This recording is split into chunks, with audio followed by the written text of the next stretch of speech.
Quando eu era criança, tive uma infância bastante tranquila. Antes de meus pais se divorciarem, morávamos em uma grande casa antiga com muito espaço no quintal e uma piscina nova. Eu era filha do meio, com apenas 2 irmãos na época, então tínhamos o típico ambiente de uma família nuclear suburbana. Minha rua tinha uma mistura de pessoas, mas minha casa era uma das poucas com uma família dentro. Ao lado, morava um casal de idosos com vários cachorros, e do outro lado da rua, outro casal de idosos adorava pregar peças em mim e meu irmão mais velho. Eles eram legais, para ser honesta. Ao lado deles morava o cara dessa história, o Mike. Mike era uma pessoa reclusa, vivia sozinho e só o víamos quando passeava com seu cachorro ou colocava o lixo para fora. Era estranho, pois a maioria das pessoas na minha rua se conhecia bem, mas ninguém realmente conhecia o Mike.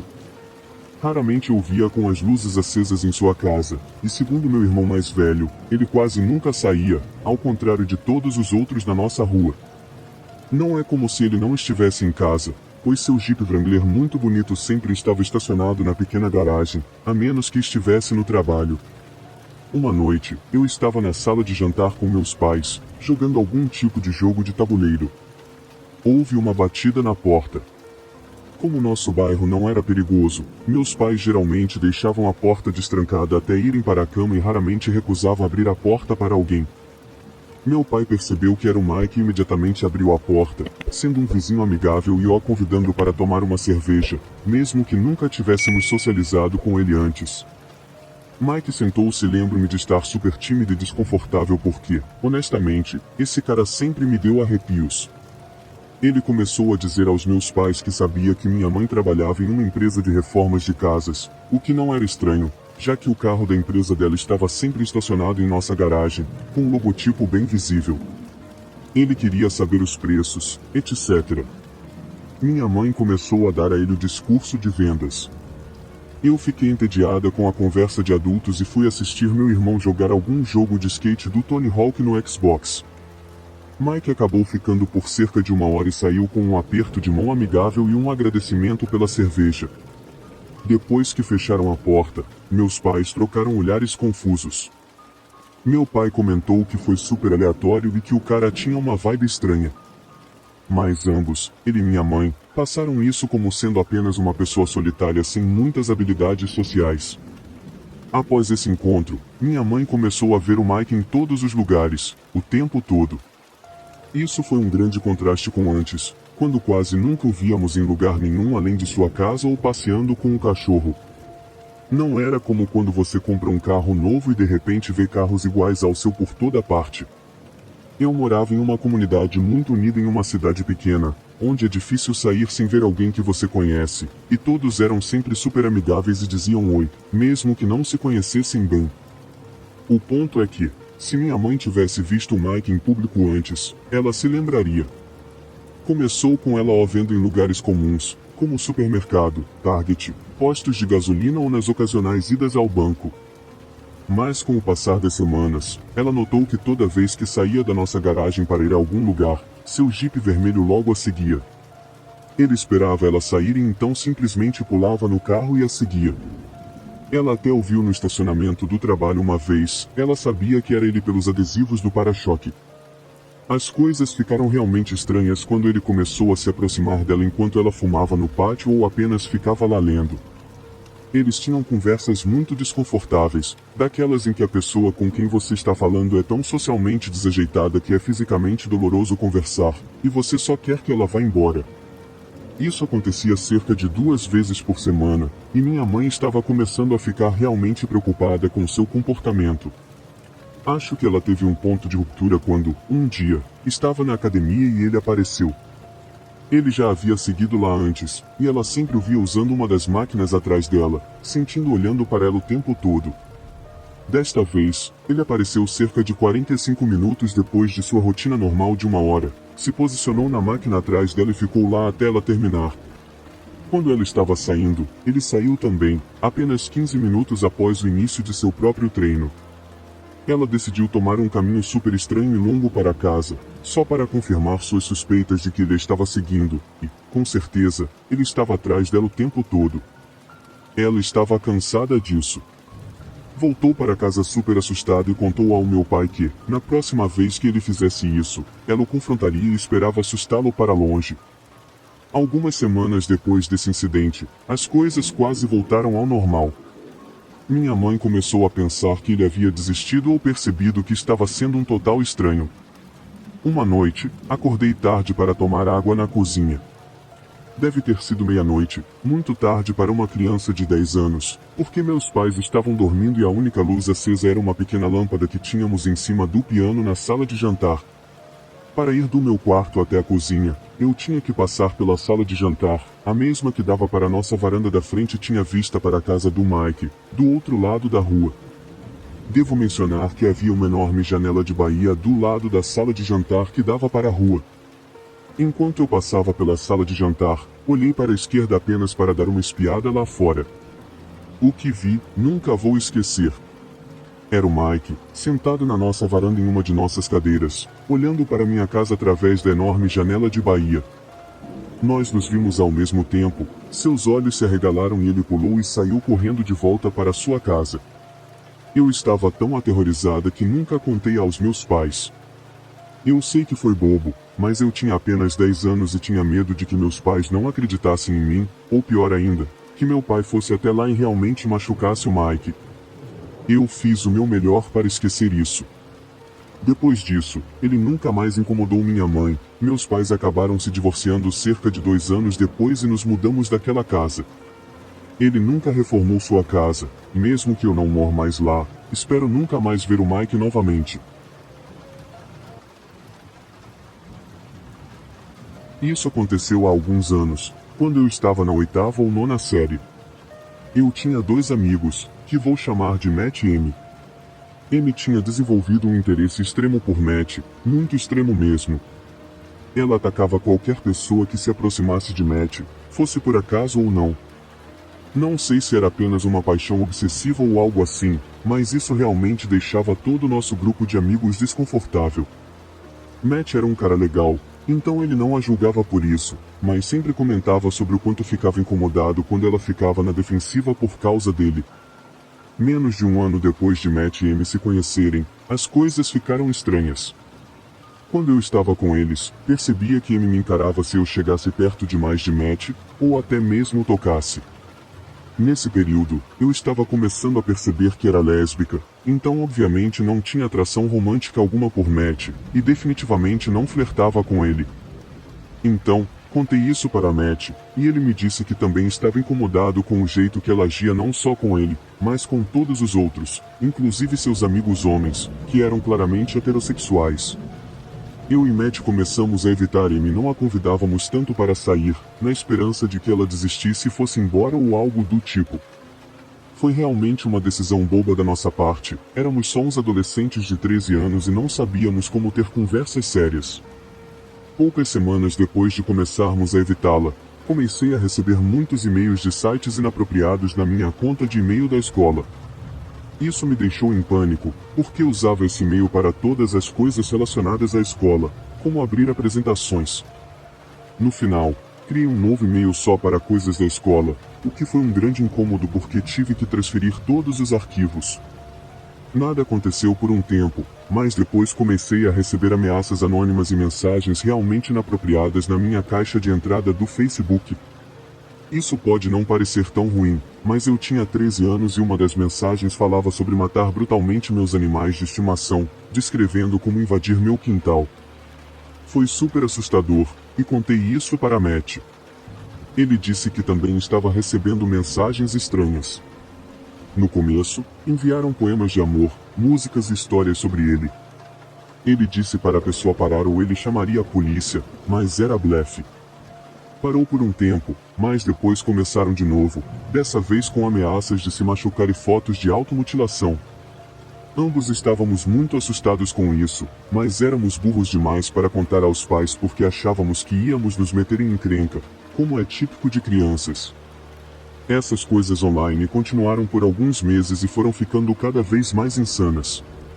Matt e eu decidimos excluir nossos perfis no Facebook porque estávamos com medo. Depois disso, parou tudo, não recebíamos mais essas mensagens. Não víamos Amy em lugar nenhum, nem na escola nem nos parques locais, o que era estranho, já que era uma cidade pequena.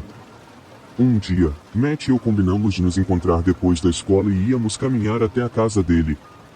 Saí da minha aula e fui encontrá-lo embaixo de uma árvore perto do ponto de ônibus dos pais. Quando estava a alguns metros dele, percebi que ele estava discutindo com alguém. Fui me aproximando devagar e ouvi que eles estavam discutindo. Matt era um cara tranquilo e calmo, nunca o tinha ouvido gritar antes. Quando me aproximei mais, vi que era Amy. Ela estava muito diferente, pálida e vestindo roupas largas, mesmo com mais de 40 graus. Ouvi Matt dizer algo como: "Pare de me incomodar", e aos meus amigos: "Você é completamente insana." Mesmo com ele gritando com ela, ela tinha um sorriso estranho no rosto, como quando você sorri para uma foto que não quer tirar. Ela disse algo como: "Não nos falamos há tanto tempo, senti sua falta." Não consegui ouvir direito e comecei a andar rápido em direção a Matt, porque ele realmente parecia que ia agredi-la. Quando os alcancei, Matt pareceu aliviado e sugeriu que fossemos logo para a casa dele. Olhei para Amy antes de ir embora, e ela não tinha mais aquele sorriso estranho, estava me encarando com uma expressão de ódio, com o rosto contorcido e os olhos fundos. Ela gritou alguma coisa sobre meu carro, mas depois de ver seu rosto arrepiante, corri até Matt para perguntar o que tinha acabado de acontecer. Matt ficou em silêncio, olhando para baixo e mexendo as mãos nervosamente, um hábito que tinha quando estava estressado. Decidi não pressionar, e esquecemos o assunto quando chegamos à casa dele. Fiquei até tarde jogando videogame na casa dele, e quando finalmente fui embora, era por volta das 18 horas. O sol estava começando a se pôr, mas eu sabia que conseguiria chegar em casa antes disso. Cheguei em casa, aqueci um jantar e acabei dormindo.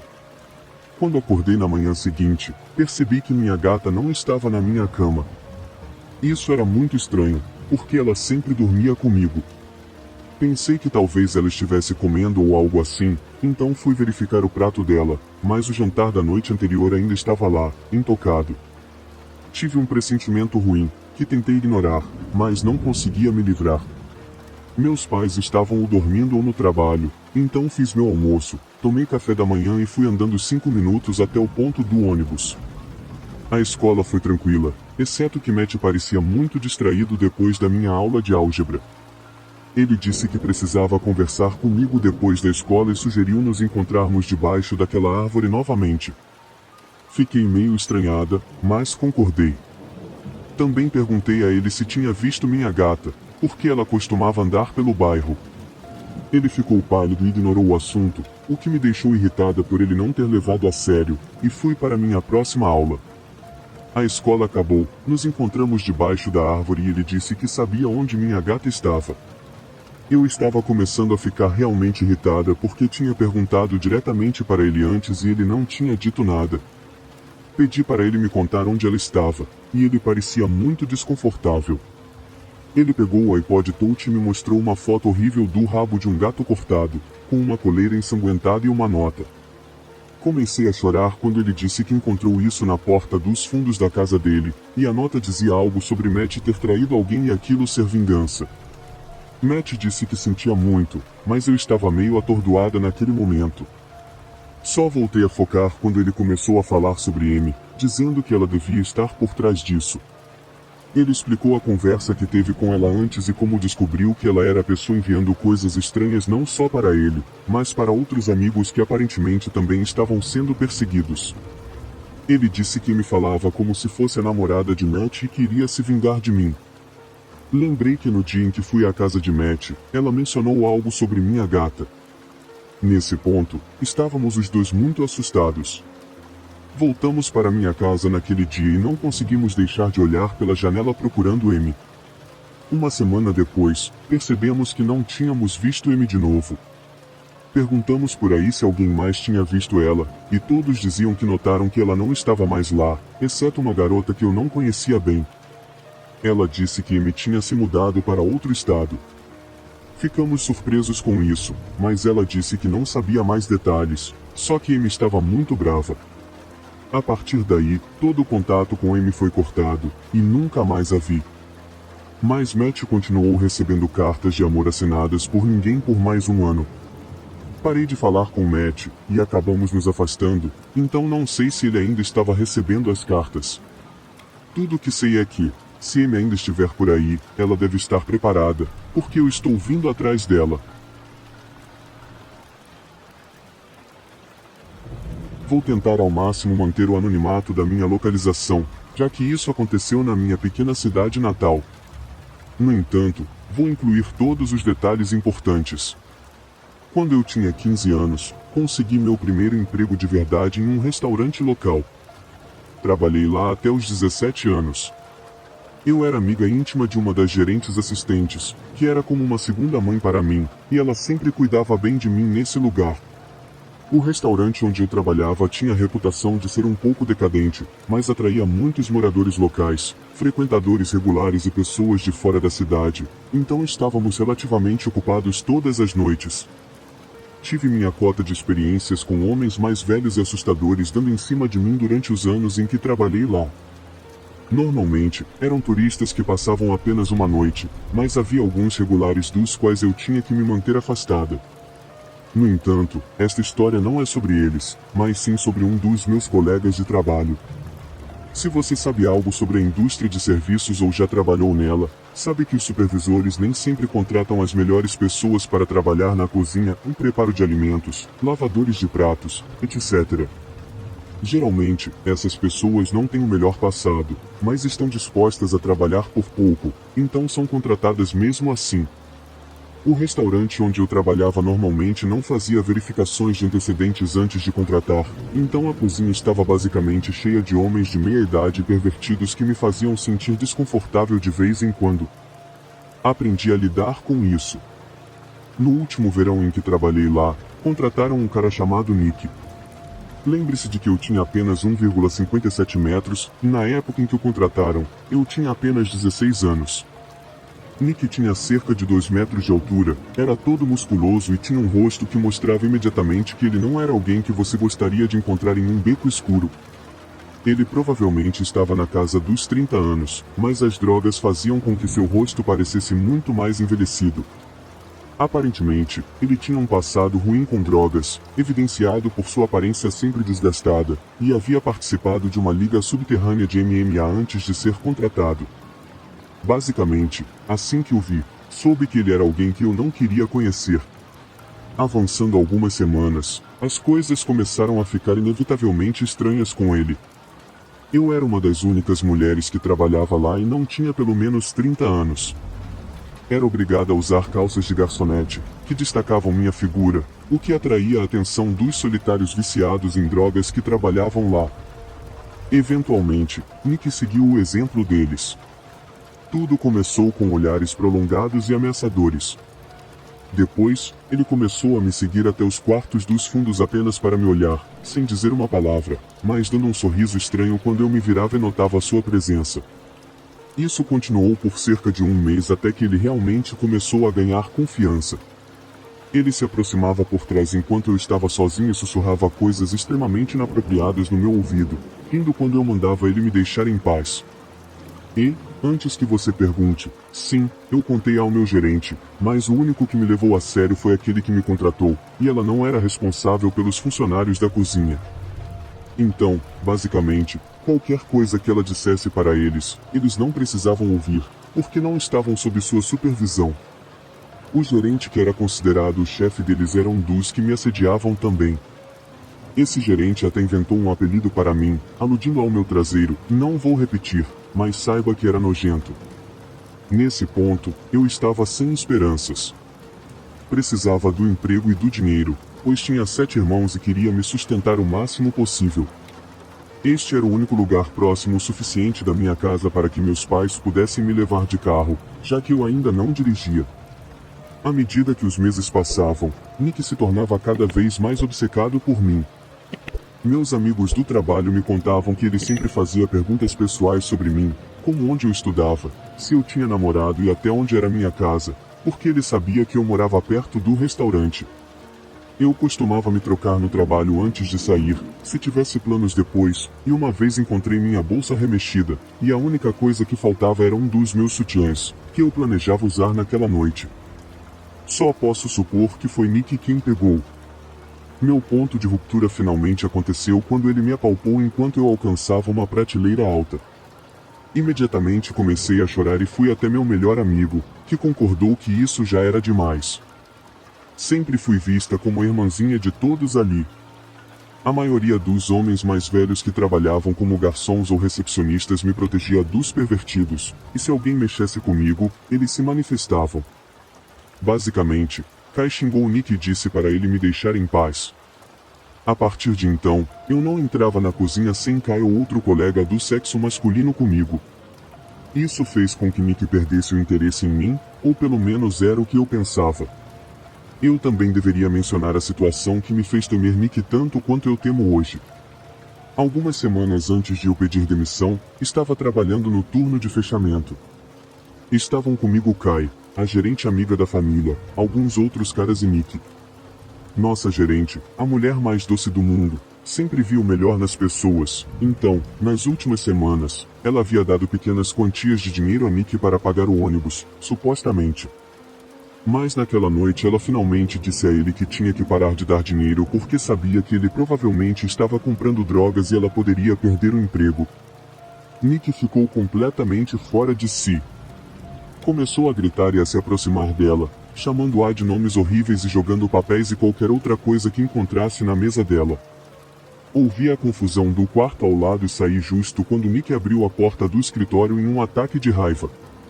Ele me encarou com tanto ódio nos olhos e disse que, se eu contasse a alguém o que tinha visto, me arrependeria. Ele estava obviamente drogado, mas sua violência e tom de voz me assustaram. Entrei no escritório e vi minha gerente chorando, implorando para que eu não a deixasse sozinha com ele. Então fiquei e ela me deu uma carona para casa, agradecendo por estar lá na hora certa. Foi quando percebi o quão imprevisível e violento ele realmente era. Acabei pedindo demissão assim que consegui minha carteira de motorista e pude procurar outro emprego, o que aconteceu cerca de 5 meses depois de Nick ser contratado. Consegui um novo emprego como barista em um café local e trabalhei lá por quase 2 meses, praticamente sem pensar no meu antigo emprego ou no assustador Nick novamente. Até que uma noite, enquanto eu caminhava para o meu novo trabalho, meu turno começava às 18 horas, mas era final de dezembro, então já estava completamente escuro lá fora. Meu novo emprego ficava em um complexo com algumas outras lojas, mas o estacionamento era muito mal iluminado e estava chovendo naquela noite, o que deixava tudo ainda mais assustador. Enquanto eu caminhava do carro para a porta do meu trabalho, vi uma figura sob o único poste de luz no fim do estacionamento, onde ficava meu trabalho. Congelei imediatamente. Eu reconheceria aquela silhueta em qualquer lugar. Era Nick, e ele estava apenas parado ali, no meio do caminho entre o carro e a porta do meu trabalho, de frente para mim. Eu sabia que ele me tinha visto porque, mesmo na pouca luz, pude ver o sorriso nojento em seu rosto. Pelo que eu sabia, Nick tinha tido sua carteira de motorista revogada e sempre pegava caronas ou ônibus para ir para a casa do meu antigo trabalho. Não sei como ele chegou ali. Também é importante notar que meu novo trabalho ficava no fim de uma fileira de lojas, e além dali só havia um lugar onde ficavam os contêineres de lixo, então era muito estranho ele estar parado ali sem a intenção de entrar na minha loja. Todos esses pensamentos passavam pela minha cabeça enquanto eu estava no estacionamento encarando aquele cara que me atormentou por meses e me ameaçou. Fiquei imediatamente ansiosa, mas tentei disfarçar como se não o reconhecesse. Enquanto passava por ele, ele disse, finalmente te encontrei de novo. Corri os últimos metros até o café e fui direto para o banheiro, onde tive um ataque de ansiedade, ligando para Kai pela primeira vez em meses e contando tudo o que havia acontecido. Desde então, ele tem vindo ao meu trabalho esporadicamente, e toda vez que isso acontece, fico extremamente agitado e encontro todas as desculpas para sair de lá. Ele perguntava por mim ou fazia contato visual e piscava para mim do outro lado do saguão. Eventualmente, contei ao meu gerente atual sobre meu passado com esse cara, então, toda vez que ele aparece, e é facilmente reconhecível, meu gerente me manda convenientemente para os fundos. Sou muito grata por trabalhar em um lugar que realmente se preocupa comigo agora e não tolera nenhum tipo de assédio sexual, como experimentei no meu primeiro emprego. Odeio o fato de ter passado por isso desde os 16 anos, mas definitivamente me ajudou a crescer muito e aprender a me defender. Quero apenas enviar uma mensagem a todas as jovens: se você está em uma situação em que alguém está te tratando assim, você não precisa suportar isso. Saia dessa situação, faça o que for melhor para você. Nada vale a pena se for para viver com medo. Você vale mais do que isso.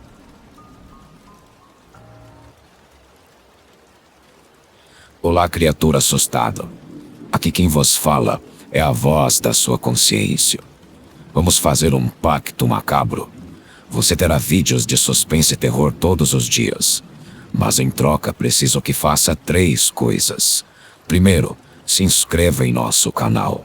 Segundo, deixe o seu like e comentário. E terceiro, compartilhe esse vídeo. Se não fizer essas 3 coisas, pode ter certeza que irei puxar o seu pé à noite.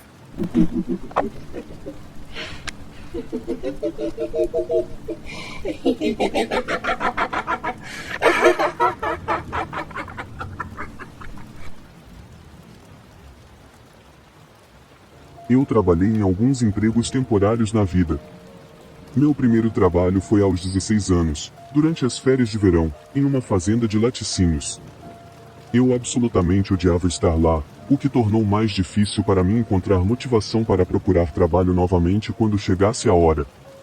Não me lembro muito bem como fui referido para o trabalho, mas no verão seguinte acabei trabalhando como assistente de escritório para uma fotógrafa autônoma. Meus pais a conheciam porque ela costumava frequentar a mesma igreja deles, e minha irmã participava do seu programa 4H quando ela oferecia. Naquela época, sua saúde já estava começando a se deteriorar, pois ela afirmava ser uma mistura de doença de Lyme crônica e fibromialgia. Meus pais também me alertaram que ela era um pouco excêntrica, muito religiosa, afirmava ter tido encontros reais com demônios e até participado de alguns exorcismos. Eu sou ateu e cético em relação a essas coisas, então nunca levei suas histórias a sério. Além das coisas estranhas que ela me contava, ela era inofensiva na maioria das vezes, e trabalhar para ela não era difícil. O trabalho basicamente exigia que eu fizesse muita entrada de dados, além de ajudar a preparar suas fotos com pequenos ajustes e adicionar a marca d'água de sua empresa antes de carregá-las para um site onde seus clientes poderiam visualizá-las e escolher quais queriam encomendar. Ela fotografava principalmente eventos de cavalos, adestramento, estádio e salto cross-country. Nos primeiros meses, meu trabalho ficava na sala de estar dela, que basicamente era meu espaço de escritório na época. Eventualmente, fui convencido a acompanhá-la em eventos, onde ela me treinou como fotógrafo, e logo eu estava fotografando nos eventos junto com ela. Era um trabalho entediante, não vou mentir. Eu não sou uma pessoa de cavalos, mas as coisas só ficaram estranhas um ano depois, quando descobri da pior maneira que não era ela de quem eu precisava me preocupar. Ela tinha 2 filhos, um que morava fora do estado e o outro na marinha. Este último, chamado Nate, eu só ouvia falar coisas pequenas sobre ele.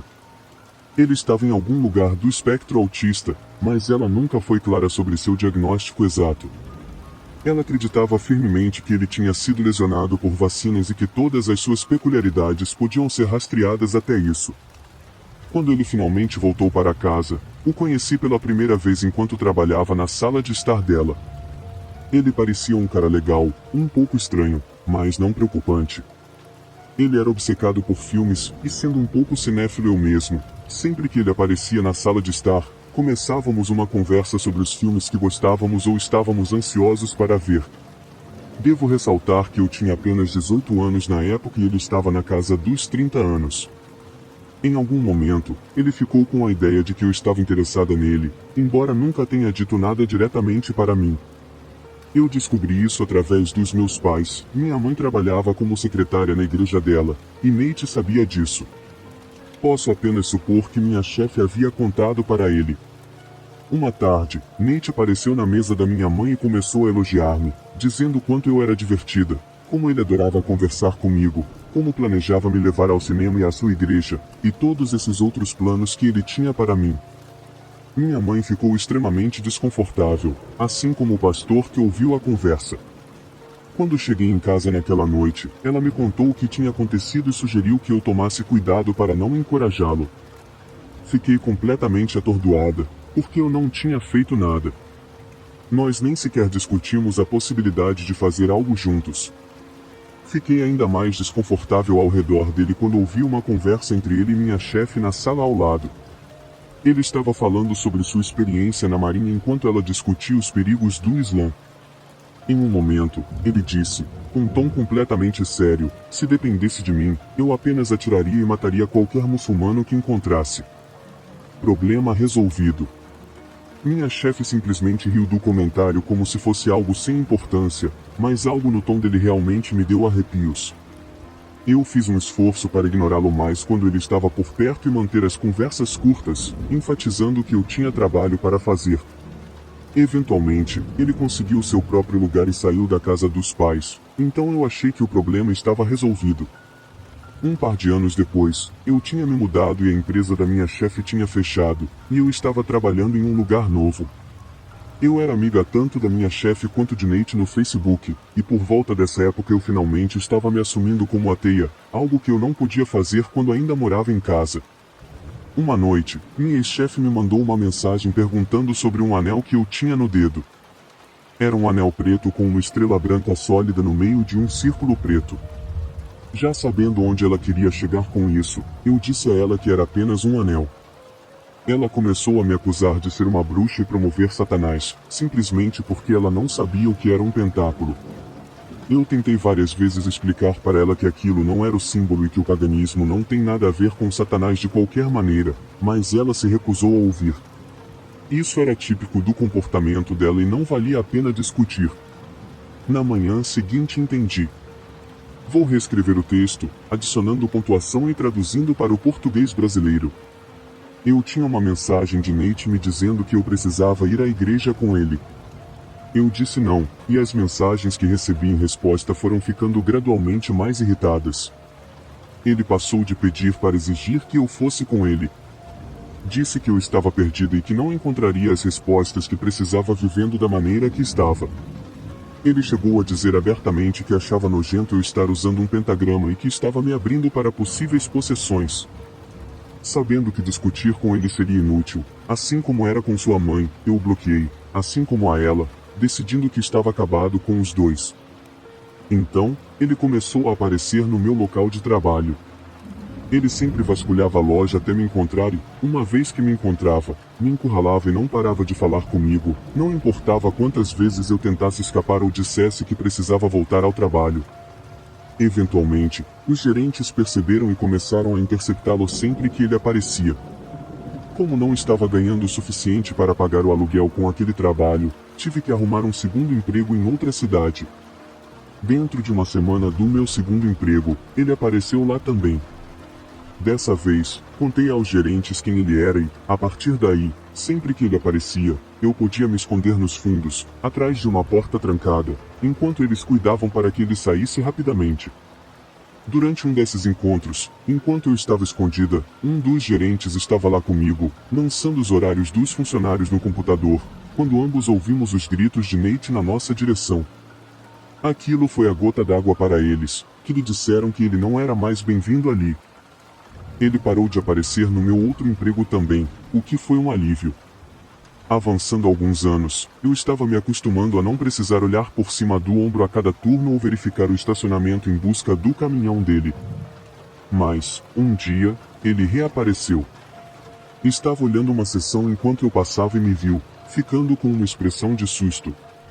Eu segui direto para a sala de descanso porque apenas a visão dele me assustava. Depois disso, ele começou a aparecer regularmente. Eu sempre encontrava maneiras de evitá-lo, mas ele acabava me achando. Eu estava indecisa se deveria contar aos gerentes, porque já fazia um tempo desde que ele tinha feito algo e denunciar por nervosismo não parecia certo. Me arrependi de não ter falado quando, eventualmente, numa noite, ele conseguiu me pegar enquanto eu estava no balcão de atendimento ao cliente. Ele se aproximou de mim e disse oi. Imediatamente, comecei a procurar alguém para chamar, para poder escapar, mas antes que eu pudesse dizer uma palavra, ele disse algo que me deixou enjoada. Como está a garotinha? Ela tem 3 anos agora, certo? Eu o tinha bloqueado completamente das minhas redes sociais e bloqueado o número dele. Eu estava morando em um endereço novo e não tinha visto nem falado com sua mãe desde que ela confrontou sobre meu anel. Eu não tinha contado a nenhum deles que eu era mãe agora, ou que estava casada, e não era amiga de ninguém que os conhecia. Mas ele sabia, e seu marido, como está? Quando não respondi, ele continuou, ele está bem. Ele é um cara bom? Eu disse, tentando reforçar a ideia de que eu não estava disponível para ele e não tinha interesse em ter nada a ver com ele.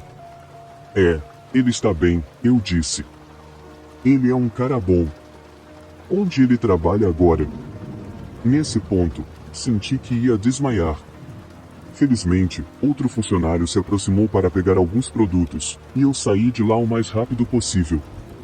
Enquanto eu saía, ele gritou atrás de mim, vamos nos ver de novo. Vamos conversar bastante e fazer algo juntos, com certeza.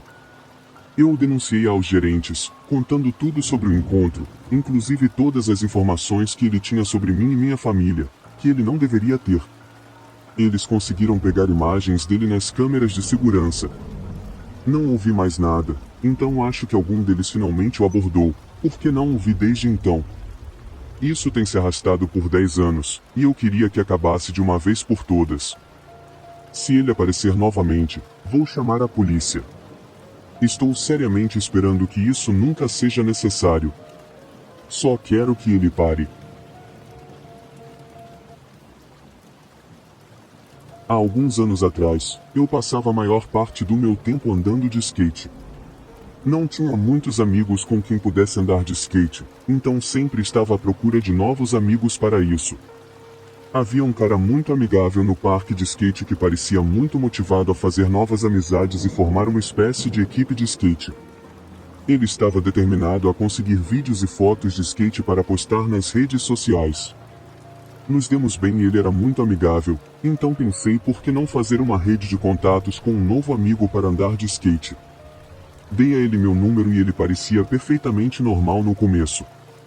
Ele me chamou alguns dias depois, o peguei, e passamos o tempo todo andando de skate juntos. Ele ainda estava completamente normal e legal, nada suspeito ou estranho. Deixei ele em casa e tudo estava tranquilo. Alguns dias depois, enquanto eu estava na escola, ele me mandou uma mensagem perguntando se eu queria andar de skate. Eu estava ocupado e não respondi. Dentro de uma hora, ele me mandou várias mensagens dizendo algo como: por que você não está me respondendo? O que eu fiz? Desculpe, disse dane-se, naquela noite, pedi para andar de skate com ele. Eu sei que isso parece muito estúpido, mas pensei que talvez, com base na minha interação anterior, eles tivessem algum tipo de espectro de autismo. No entanto, mesmo que essa decisão parecesse suspeita para sair com ele, o tempo todo que passamos juntos foi completamente normal. Era o mesmo cara amigável e motivado que eu conheci. No entanto, depois que o deixei em casa, as coisas pioraram. Alguns dias depois, a mesma coisa aconteceu. Ele me mandou mensagem, eu estava ocupado e ele explodiu porque eu não respondi. No entanto, desta vez, eu não respondi o dia todo ou a noite toda e para piorar ainda mais, ele me mandou centenas de mensagens ao longo da próxima semana, indo de apegado agressivamente, como antes, a completamente delirante. Conhecemos quando eu tinha 19 anos, mas ele me mandava mensagens delirantes, dizendo: lembra quando éramos crianças e você vinha aqui e a gente saía? Você tirava a sua camisa e a gente brincava. Eu sentia pena dele, sabia que ele era um cara bom, com um bom coração, mas sofria de sérios problemas mentais, pelo que parecia. Só queria que ele tivesse mais pessoas em sua vida que pudessem ajudá-lo a controlar seus problemas. Mais tarde, ele começou a me ligar várias vezes. Eu tenho centenas de mensagens de voz dele e a coisa mais assustadora sobre elas é que todas são silenciosas. Ele ligava para o meu telefone e simplesmente ficava lá em silêncio, deixando mensagens de voz onde eu podia ouvi-lo respirar ou o som do ventilador ao fundo. Isso continuou inicialmente por alguns meses. Eu pensei que ele tinha perdido meu número e esquecido de mim, mas depois de alguns meses mais, isso tudo se acalmou. Ele começou a ligar novamente, mas com um número desconhecido, então não pude bloqueá-lo. Isso aconteceu de forma intermitente por cerca de um ano. Houve um incidente em que alguém veio até minha casa, passou pelo portão e vandalizou nosso jardim da frente. Não temos certeza se era ele ou não, mas depois disso instalamos câmeras. Isso foi o pior de tudo. Principalmente ele ligava de vez em quando por um ano. Houve um caso em que ele usou o telefone da mãe, acredito que era o telefone da mãe dele porque a mensagem dizia, é a mãe do Just, só queria saber por que ele não fala com ele de volta.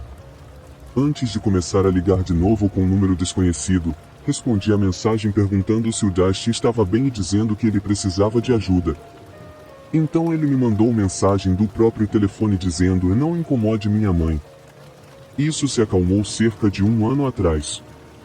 Não sei o que aconteceu com ele, mas espero que ele tenha conseguido a ajuda de que precisava e esteja bem. Claro. Aqui está a história reescrita com pontuação e traduzida para o português do Brasil. A história começa com minha irmã no 8º ano e continua até hoje, então quando digo longa, quero dizer longa. Minha irmã Diana tem 6 anos a menos que eu e foi a primeira a nascer nos Estados Unidos, já que emigrei para os Estados Unidos com minha família quando tinha 2 anos de idade.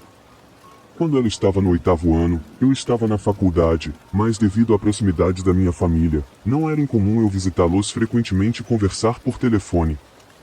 As coisas que aconteceram a seguir eu não presenciei pessoalmente, mas foram relatadas para mim por minha mãe, pai e sua irmã, não, minha irmã. Diana sempre foi uma daquelas garotas bonitas que sempre prosperou com a atenção masculina. Mesmo naquela idade jovem, ela sempre estava muito consciente de como parecia, como os meninos olhavam para ela e que queria ter um namorado. Bem, esse namorado veio na forma de um calouro do ensino médio chamado Hélio. Não era tão incomum haver uma diferença de idade nas relações na minha área, até eu tive um namorado calouro quando estava no 8º ano. Então, quando minha irmã fixou os olhos nele, ela ficou um pouco obcecada com a ideia de estar com ele, muito provavelmente por ele estar no ensino médio e ela na escola secundária. Quando ele não quis sair com Diana, ele a deixou na expectativa, o que realmente mexeu com seu estado mental. Jovem, hormonal e sofrendo do que agora sabemos ser depressão maníaca, era muito importante para ela o que as pessoas, especialmente os meninos, pensavam dela. Ele dava a ela atenção suficiente na forma de telefonemas, passando tempo na vizinhança dos amigos onde ele também morava, e assim por diante, para mantê-la interessada, mas não namorava com ela. Isso pode parecer não ser grande coisa, mas realmente corroeu a autoestima e a sanidade da minha irmã. Ela começou a se cortar, sair escondida e se tornar uma pessoa realmente agressiva com minha família, entre outras coisas. É claro, parte disso era porque ela era mimada, mas também era uma pessoa muito jovem e instável, o que tornava incrivelmente difícil distinguir os dois. Não confiávamos que ela fosse à casa de seus amigos porque sabíamos que ela simplesmente sairia à noite para visitar ele, que morava algumas casas adiante. Mas ela se agarrava à esperança de que um dia eles estariam juntos e bem. Quando ela entrou no ensino médio, isso aconteceu. Praticamente no momento em que ela não era mais oficialmente uma aluna do ensino fundamental, ele pediu minha irmã em namoro. Meu pai não gostava dele devido ao sofrimento que minha irmã impôs a si mesma por causa dele. Eu não gostava dele pelo fato de ele mantê-la na expectativa até ela ter idade suficiente apenas para ser aceitável para sua reputação. Mas minha irmã não ouvia nossos avisos e minha mãe, tola admito agora, encorajava o relacionamento na esperança de que, agora juntos, o conflito emocional diminuísse e minha irmã fosse mais fácil de lidar. Bem, esse relacionamento começou como muitos, mesmo naquela idade jovem, com um período de lua de mel feliz em que ela o amava e ele amava e tudo parecia estar indo bem. Mas não demorou muito para começarmos a notar um comportamento possessivo de Elliot, algumas táticas sutis de manipulação. Diana sempre teve amigos homens, ela é naturalmente bonita e animada, então tende a inadvertidamente irritar suas amigas mulheres, mas os amigos homens geralmente não são tão fofoqueiros, então ela sempre se aproximou de amigos homens. Foi aí que começou. Elliot começou a desenvolver uma atitude realmente ruim sempre que ela saía com seus amigos homens, mesmo que ele fosse convidado para ir junto. Eventualmente, tornou-se mais fácil para Diana simplesmente não sair com seus amigos homens para evitar a discussão e a terrível atitude de Elliot, então ela perdeu muitos de seus amigos homens. Isso eventualmente escalou para ele chamá-la de nomes terríveis e perguntar se ela tinha dormido com algum deles sempre que ela conversava com os poucos amigos homens que restavam na escola durante os intervalos nos corredores. Isso terminou com ela não tendo mais amigos homens. Isso eventualmente também afetou suas amigas mulheres. Ele não gostava quando suas amigas mulheres tinham namorados e Diana saía com elas, não gostava quando suas amigas mulheres a levavam para lugares como o cinema, porque, sabe, ela poderia conhecer outro cara lá e eventualmente ele começou a chamar as amigas dela de vagabundas pelo jeito que elas se vestiam e agiam e dizia a Diana que, se ela saísse com elas, também deveria ser uma. Eles tinham um relacionamento bastante volátil, você podia ouvi-los frequentemente gritando um com o outro ao telefone. Quando ela se trancava no quarto, você ouvia histórias sobre como ele quase espancou certos caras na escola por conversar com ela durante os períodos de separação, que aconteciam com frequência. Ele seria verbalmente abusivo e ameaçador, chamando-a de gorda, lixo, entre outros. Ela também afirmou em algumas ocasiões que ele a tinha machucado fisicamente, não batido, mas empurrado contra paredes e coisas do tipo. Neebles tossei, that made me pretty rat, but could no could te convince her to break up with him, none of us could, and whenever we tried to block contact, they would just find a way to go around the rules. Era quase impossível mantê-los separados apesar do comportamento abusivo dele, no final do dia. Mesmo que os proibíssemos de ir à casa dele e tirássemos todas as formas de tecnologia, eles ainda frequentavam a mesma escola. Era impossível mantê-los separados sem ela mudar de escola, o que ela não estava disposta a fazer de jeito nenhum. Naquela época, meus pais não empurravam, meu pai e eu estávamos cansados dessa porcaria e dizíamos a Diana a qualquer oportunidade que ele não era bom para ela. Minha mãe, infelizmente, também estava sendo manipulada por ele. Ela nunca teve um filho e, embora não seja uma desculpa muito boa, eu entendo como ela poderia ter sentido um ponto fraco por ele. Afinal, não víamos esse comportamento, apenas ouvíamos de Diana e outros. Minha mãe tinha a impressão de que Diana estava sendo um pouco dramática demais em suas afirmações, o que não é incomum para minha irmã, que tinha um problema crônico de mentir nessa época. E ela também meio que se tornou um suporte emocional para ele, que não tinha um bom relacionamento com sua própria família, mas olhando para trás, ela admite que provavelmente estava sendo manipulada por ele. E assim esse relacionamento durou muito mais do que deveria. A época de preparação para a faculdade chegou e minha irmã, como muitos jovens tolos, decide basear sua educação futura no que Elliot estava fazendo. Ele estava frequentando uma faculdade particular, sendo um ano à frente dela com uma bolsa de Urestre, e ela tinha se inscrito e sido aceita em uma universidade pública a poucas milhas da escola dele. Tudo o que tinham que fazer era sobreviver aquele ano antes dela se formar no ensino médio e eles estariam praticamente frequentando a faculdade juntos. Bem, o ano em que ele estava na faculdade e ela ainda estava no ensino médio foi uma bagunça absoluta que lentamente, e felizmente, começou a levar ao fim de seu relacionamento. Ele começou a sair com essas duas garotas em sua universidade. Por alguma razão eles gostavam de provocar minha irmãzinha e deliberadamente a faziam se preocupar que ele estivesse fazendo coisas com elas por trás das costas de Diana. Sempre que ela confrontava ele sobre isso, ele usava a desculpa de sempre: "Você sabe que eu nunca faria isso." Bem, um incidente em particular ficou marcado na minha mente em relação a essas garotas e seu relacionamento com ele. Eu estava em casa para as festas e bati na porta da minha irmã para falar com ela por algum motivo ou outro. Quando entrei no quarto, ela estava caída no chão soluçando. E não estou falando de soluços de birra de princesa mimada, estou falando de soluços ajoelhada, agarrando o estômago porque sentia uma dor física causada pela tristeza. Perguntei o que estava errado e ela me contou que tinha ligado para o Elliot e uma garota atendeu o telefone, implicando que a garota estava no quarto dele tarde da noite. Ela estava arrasada. Pensamos que isso seria o fim, mas não foi. Ele acabou inventando uma história sobre como a garota estava ajudando-o com o dever de casa e ele estava no banheiro quando ela atendeu o telefone. Ela acreditou e o relacionamento continuou. Incidentes com essas garotas e Elliot se tornaram uma ocorrência regular. As coisas pareciam bem então Elliot ou essas garotas mandavam mensagens para ela, postavam nas redes sociais ou faziam coisas que a faziam questionar sua lealdade. Então ele contava uma história triste e ela o aceitava de volta. Era como se ele estivesse usando essas garotas de propósito para atormentar minha irmãzinha, se divertindo com isso, e era nojento.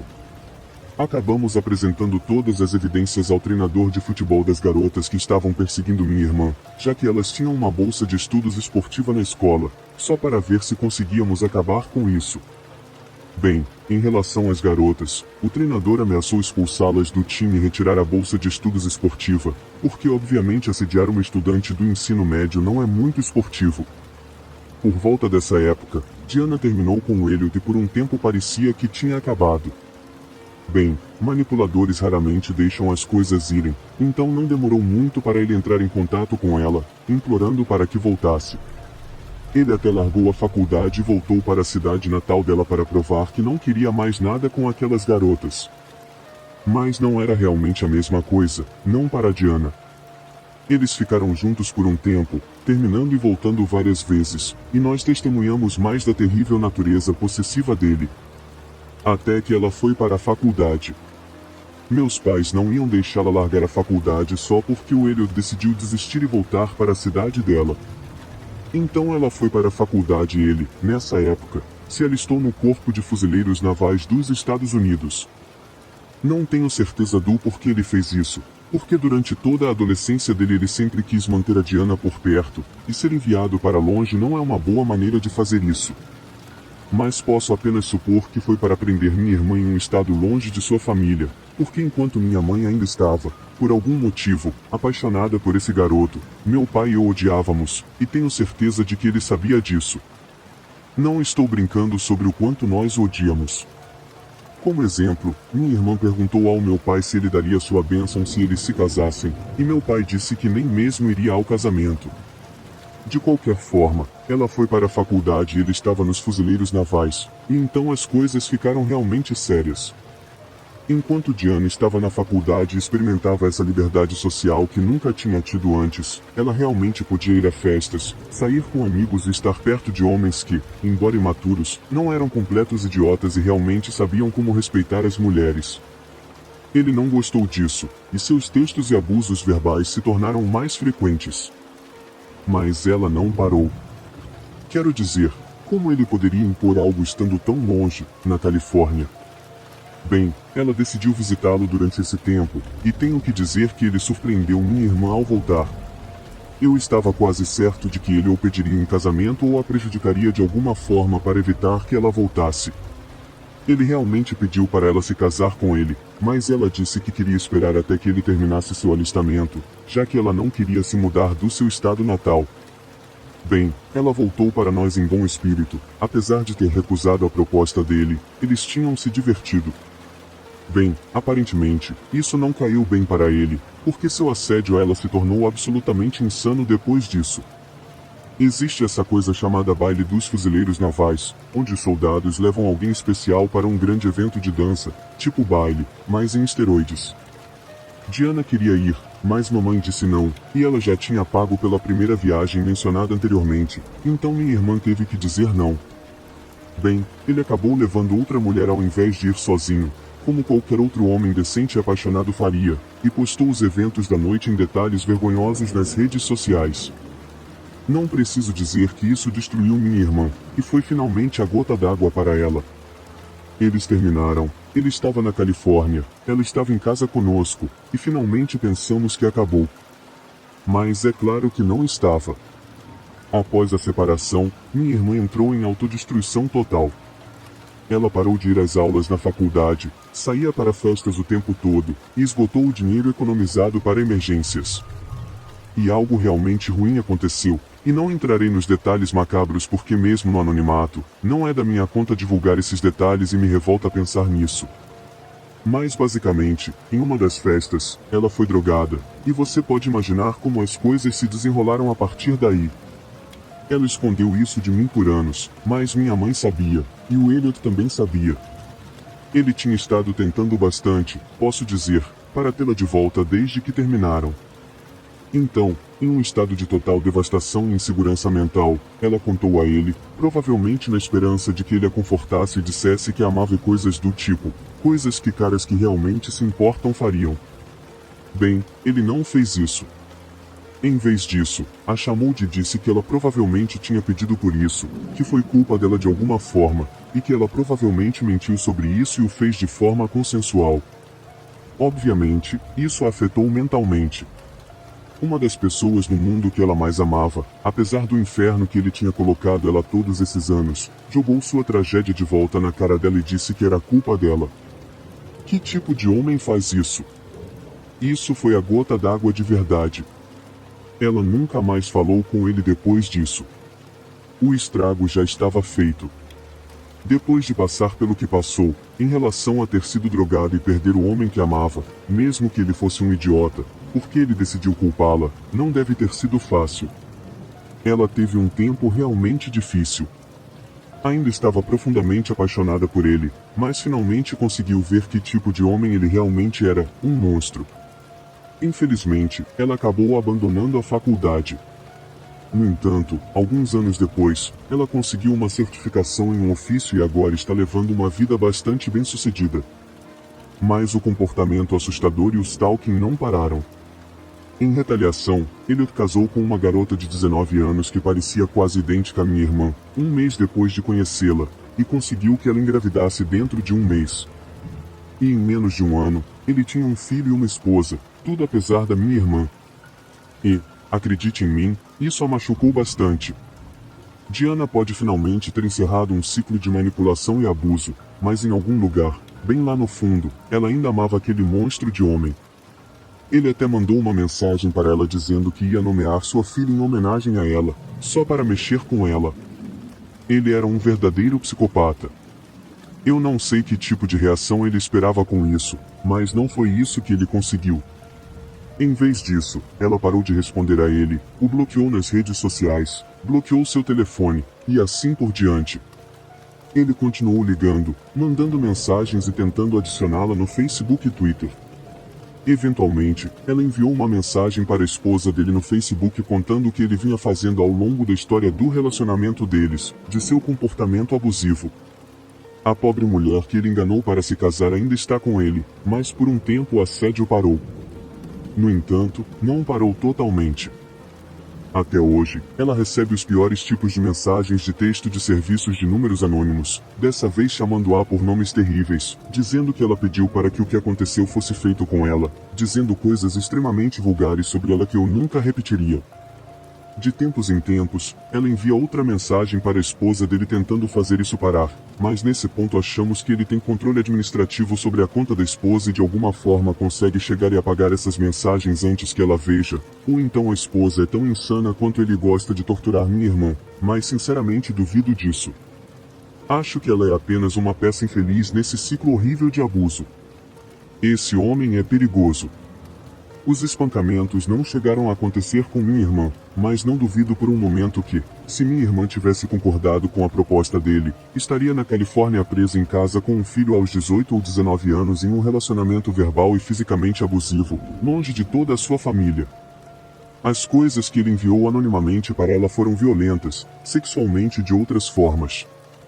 Apesar do quão rigorosas as avaliações psicológicas militares deveriam ser, de alguma forma ele conseguiu escapar das falhas e agora foi treinado para matar. Não tenho problema com pessoas no exército.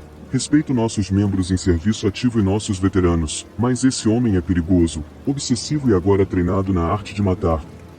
Atualmente, ele está na Califórnia vivendo com sua esposa e filho, enviando obsessivamente mensagens vis para minha irmã, mas seu alistamento termina em 1 ano.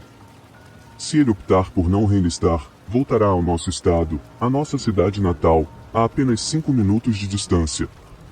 Meu maior medo é que, se quando ele retornar, ele machuque minha irmã ou meus pais. Eu tenho minha própria casa agora, minha irmã mora com seu namorado atual, que é o oposto completo da personalidade psicótica de Elliot, mas meus pais ainda moram na mesma casa. Eu não duvidaria que ele os machucasse Diana. Só espero que ele opte por reenlistar e nunca mais ponha os pés perto dos meus pais ou da minha irmã novamente. Minha irmã só quer seguir em frente, todos nós queremos. Minha mãe há muito tempo aceitou seu papel como facilitadora desse relacionamento e ela estava muito errada, e embora ela diga que foi manipulada, ela assume total responsabilidade por sua parte nisso e se sente horrível. Ela disse a ele em uma de suas últimas tentativas de se comunicar com a família que ele não deve, em hipótese alguma, mandar mensagens para ela novamente ou ir até a casa, e até agora ele a ouviu. Por enquanto. Sempre que ele está de licença e volta para casa, tenho medo de ir à casa dos meus pais um dia e encontrar algo terrível. Tenho medo de que ele use suas habilidades militares para encontrar minha irmã e fazer algo horrível com ela e seu namorado. Minha irmã nunca procurou a polícia por nenhum dos eventos dessa história. Embora ela odeie agora, ela não quer fazer nada que prejudique sua esposa e seus filhos, então ela não entrará em contato com os fuzileiros navais em relação ao stalking dele. Ela também não vai chamar a polícia principalmente porque ela só quer que isso acabe e prefere ignorá-lo completamente neste ponto. Espero que o stalking dele pare, que ela finalmente tenha coragem e contate as autoridades. Mas por enquanto, estamos todos em um estado de expectativa, esperando para ver se ele continuará nos fuzileiros ou não.